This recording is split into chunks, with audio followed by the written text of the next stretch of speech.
சன்மார்க்க அன்பர்கள் அனைவருக்கும் என்னுடைய முதற்கண் வணக்கத்தை தெரிவித்துக் கொள்கிறேன். பெருமான் பாடிய பாடல்களில் இந்த பாடல் என்ன சொல்கிறாருன்னா, பொய்யான உடலை மெய்யேன்னு நினச்சி உண்மைன்னு நினச்சி அதில் என் மனசு போச்சு, அது மயக்கம்னு தெரிஞ்சு இறைவனுடைய திருவடியை வணங்காமல் புகழாமல் இருந்தேன் இல்லையா, அதுக்கு வருத்தத்தை தெரிவிச்சுக்கிறேன் அப்படின்னு சொல்லி இந்த பாடலில் பாடுறாரு. நான் முதல்ல பாட்டை பாடிட்டு அப்புறம் பொருள் சொல்கிறேன். என்னன்னா, தொழில் உலகத்தில் பலவிதமான தொழில்கள் இருக்குது. உழவுலேருந்து ஆரம்பிச்சிங்கன்னா ஒரு கிட்டத்தட்ட கோடிக்கணக்கான தொழில்கள். அந்த தொழில்களெல்லாம் ரொம்ப சிரமப்பட்டு செஞ்சு அது எதுக்கு செய்கிறோம்? பொருள் ஈட்டுவதற்காக. அந்த பொருள் ஈட்டி அப்புறம் அந்த பொருள் ஈட்டுவது எதுக்குன்னா நம்ம சாப்பிடணும் இல்லையா, அதுக்காக தானே. அப்போ இந்த வயிற்றுக்கு சோறு போட்டு இந்த உடலை ஒதி போல் வளர்த்து அப்படியே தினம் அதே மாதிரி உண்டு உண்டு உறங்குவதை கண்டதே இல்லாமல் ஒருவகையிலும் அடைந்தலேன்னு ஒரு ஞானி சொல்கிறார். அந்த மாதிரி இந்த விழலுற்ற வாழ்க்கையை விரும்பின இந்த உடம்பு மெய்யுங்கிறாங்க. ஆனால் மெய் கிடையாது, பொய் தான். ஆனால் மெய்யி தான் இது. மெய்யின்னு சொல்கிறாங்க, அது பொய். இது எதனால் இந்த மயக்கம் வந்துச்சுன்னு தெரியல. இது வெளிமயக்கா விஷமயக்கா எனது விதிமயக்கான்னு தெரியல. கால்களில் தண்டை அணிஞ்ச உன்னுடைய கால் மலரை வணங்கி உன்னுடைய கருணையை விழைந்து என் இரு கண்ணே கண்கொண்ட தெய்வமே அப்படின்னு நான் புகழவே இல்லை அப்படின்னு சொல்லி வருத்தப்பட்டு இந்த பாட்டை பாடுறார். அந்த பாட்டு தான் முதல்ல பாடிடுறேன், அப்புறம் பொருள் மறுபடியும் சொல்லலாம்.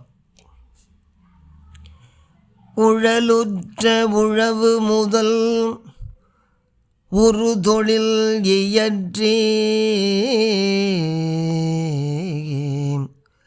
மலம் ஒத்த பல பொருள் ஈட்டி வீண் உருவயிறு நிறைய வெண்சோறு அடைத்து இவ்வுடலை ஒதி போல் வளர்த்து நாளும் விழலுற்ற வாழ்க்கையை விரும்பினேன்.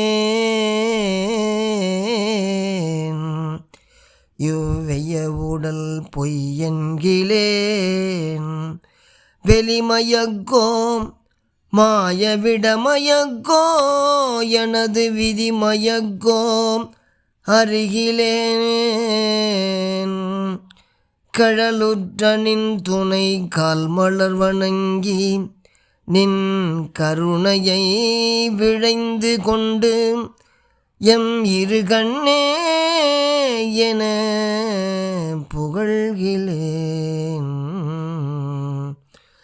அப்படின்னு பாடி முடிக்கிறார். உடலுற்ற உழவு முதல்னா ரொம்ப உழைப்பு மிக்க உழவு. அந்த மாதிரி பெரிய தொழில்கள்லாம் செஞ்சு எப்படி பொருளை குவிக்கிறாங்களாம்? மலம் போல,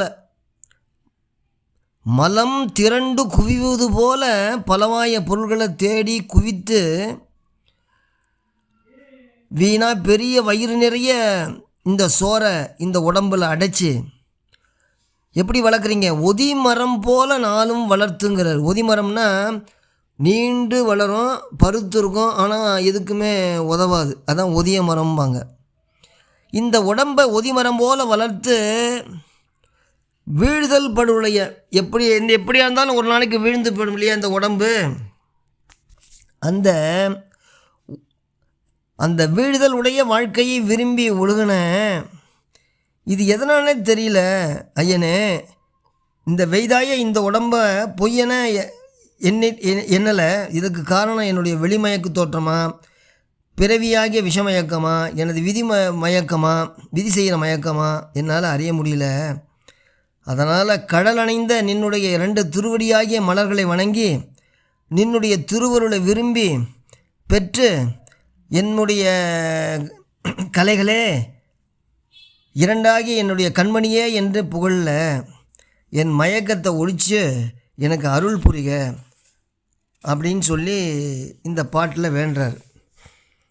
உழலுற்ற உழவு முதல் உரு தொழில் இயற்றி மலம்பொத்த பல பொருளிட்டே வேன் உருவயிர நிறைய வெண்சோரடைத்து யூடலை ஒதி போல் வளர்த்து நாளும் விழலுற்ற வாழ்க்கையை விரும்பினேன். யூவைய உடல் பொயன்கிலேன் வெளிமயக்கோ மாய விடமயக்கோ எனது விதிமயக்கோ அருகிலேன். கழலுற்றனின் துணை கல்மலர் வணங்கினின் கருணையை விழைந்து கொண்டு எம் கலைகளே என் கண்ணே என் இரு கண்ணே என புகழ்கிலேன் அப்படின்னு சொல்லி நிறைவு செய்கிறார். அருமையான பாட்டு. இந்த பாட்டுக்கு அடுத்தபடி அடுத்த காணொளியில் மனம் என்கின்ற ஒரு சிறுவன் மதியாகிய குருவை மதிக்க மாட்டேங்கிறான், அவன் சொல்கிறபடி கேட்க மாட்டேங்கிறான்னு மனசை பற்றி ரொம்ப விரிவாக பாடுறார். மனசை பற்றி நிறைய பாட்டு பாடுறாரு. அதில் ஒரு பாட்டு அருமையான பாட்டு, அதை அடுத்த காணொளியில் பார்க்கலான்னு சொல்லி நிறைவு பண்ணுகிறேன். வணக்கம்.